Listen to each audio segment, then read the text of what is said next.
What's up, guys? Welcome back to the Combat Sports Media YouTube channel.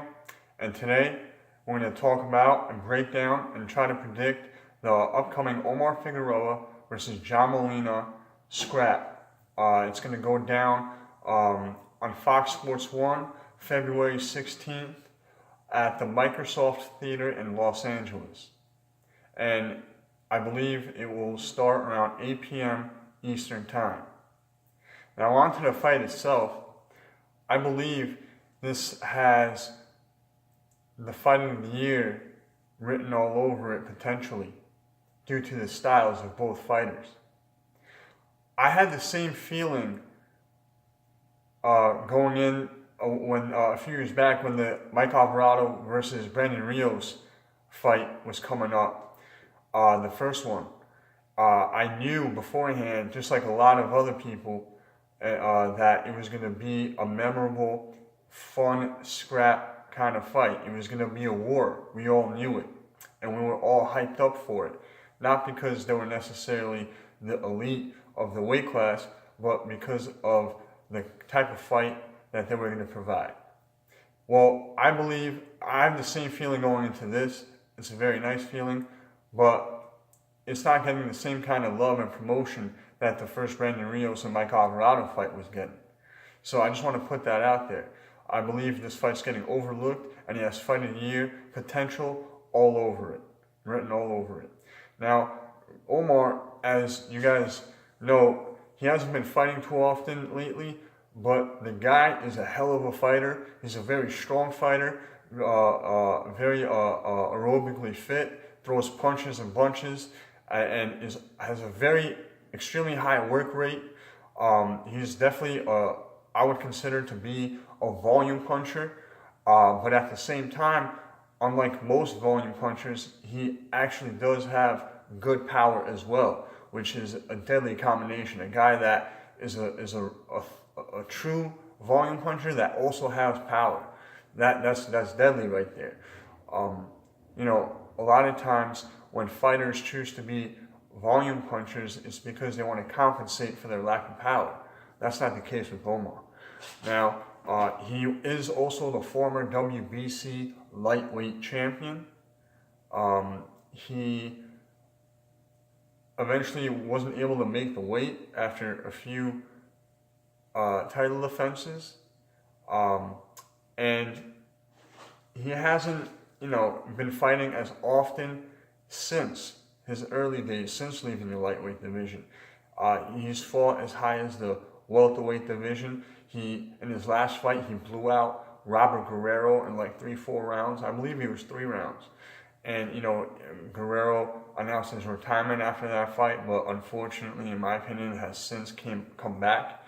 But, the thing is, that was like almost 2 years ago. Omar's been literally off for pretty much a year and a half, I believe.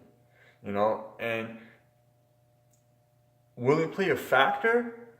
I don't think so, because this is what he's been doing, and he's been able to put on decent performances with these big gaps. Some better than others, though. The main thing with Omar has been his injuries. You understand? That's the main reason why he hasn't been able to fight often, and that's also the main reason why he hasn't been able to make weight at a certain weight class consistently. So, because when you're injured, you're not able to do some of the things in training that you normally do. So it's harder to sweat those pounds off and stuff, So let's move on to John Molina. And with that said, Omar is a very durable guy. And he's like about 5'8", 5'7", with seemingly pretty long reach. I don't know what it is, but he's very durable as well. Granite chin.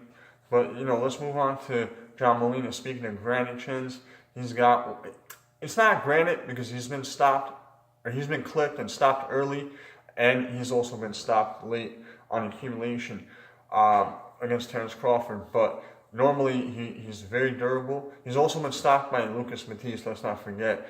But he's pretty much he is a durable guy. You know, he's overall pretty durable. He could take a beating. And John Molina, you know, Omar does have power, but he ain't got the one hitter quitter John Molina kind of power. You know what I'm saying? That is true one punch knockout power. John Molina has true, I emphasize that, true one punch knockout power. And that's what makes him so dangerous. He could be losing every round and then clip you at the 30 seconds left in the fight and beat you. You know, he's done stuff like that in the past on multiple different occasions. You know, not just once or twice. He's, you know, the Mickey Bay fight is a great example. You know, when he was pretty much losing the fight on the scorecards and just clipped Mickey Bay. I believe he was in the last round, and you know, to this day, that is actually one of his better wins. Now, John Molina does have the edge in experience, and you know, but the bottom line is, he's been through a lot more wars than Omar. Not that Omar hasn't. You know, it's just, I believe John has just taken more punishment. He's fought. You know, that Terrence Crawford fight, that was a hell of a fight. But you know, at the end of the day, that did take a toll on him as far as his career is concerned. You know what I mean? And we just don't know how much John Molina truly has left. And at the same time, I don't trust John Molina at this level. And every time he steps up at this level, he doesn't win. You know, I can't remember one time when John Molina stepped up against this kind of opposition and actually won the fight. I mean, he's given good accounts of himself, but hasn't actually pulled off the win. I'll put it to you this way. If John wins this fight, it will by far be his biggest win. You know what I'm saying? His biggest win to date is probably the Provatnikov win, when he surprised everyone and outboxed Provatnikov. You know, which apparently isn't that difficult to do, but no one was expecting that from John.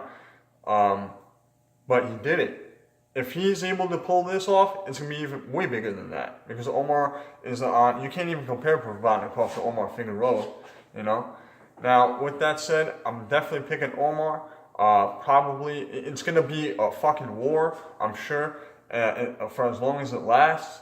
And Omar's going to come out on top eventually, you know what I mean? That's what's going to happen. I don't see Molina being able to take what Omar is going to be able to dish out. I really don't. So it's most likely going to be a stoppage. You know what I'm saying? So that's it. That's it for this video, for this fight. Stay tuned. I'm going to continue to pump out more. I'll see you guys next time. Peace.